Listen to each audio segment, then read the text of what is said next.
Welcome back to another episode of Tom Interviews Cyclists. The person joining us today is Manu Moore. And Manu, you are joining us from Vancouver, Canada. And which team are you racing for? I'm racing for Cannondale cycling team.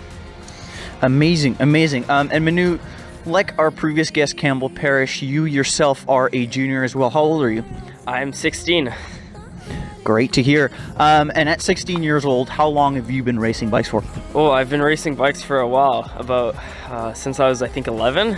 Yeah, so 5 years. Lots and lots of stuff happening there. And Manu, as a junior, you've obviously tried your hand at a lot of different disciplines of cycling. What would you say your riding strength is? I would say I'm more of a climber of a long climbs. I'm not amazing at very steep climbs, but very long gradual climbs like Seymour, Cypress, I'm pretty good at. Yeah. Amazing. So a little bit more of a GC contender. Now, in terms of virtual racing, you've tried your hand at a few things and different races there. What is your first memory of Zwift racing or virtual racing? I think my first was a couple of years ago when I got Zwift, and yeah, I think I set my weight up wrong, so it was very easy. I think I was about 10 kilos too light, and so that was a good first start because I was beating a lot of people that I would normally not beat. But then when I got my weight set up right, it got a lot harder, and it was a good way to train. Yeah. Definitely gets you fit very fast. Now, Manu, have you had any experience on RGT? I have, yeah. I've done a couple races. Yeah, I've done 2 races. And for you personally, what would you say are the key differences between racing on Zwift and racing on RGT? I'd say RGT is a lot more difficult than Zwift. You have to stop pedaling and you have to kind of calculate like where when you slow down before a turn. And yeah. I gotta just like get this bird away before it eats my camera. There we go. Okay, we're good. All right. Now, virtual racing takes quite a lot of technology. What kind of setup are you using? I have a kicker core.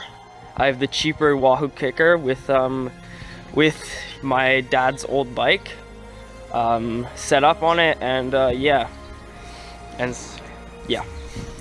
Awesome. Now, to move a little bit more towards the BC Cup racing series that's being put on by Cycling BC, do you have any personal key goals you'd like to fulfill in the series? Well, I would say a top 3 would be incredible, would be great, and a win even better. So yeah. So looking for some podium results, maybe even a win here and there.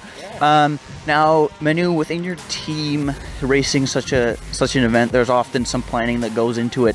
What's the role that you usually play within the squad?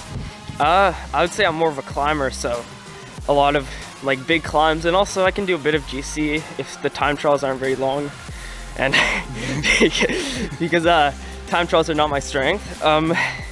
Yeah, so doing decent in GC and doing well in climbs. Yeah.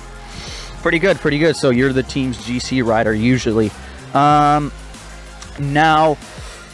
talking about the team, there's obviously other people involved. So who's another rider or person we should be looking out for on the race courses?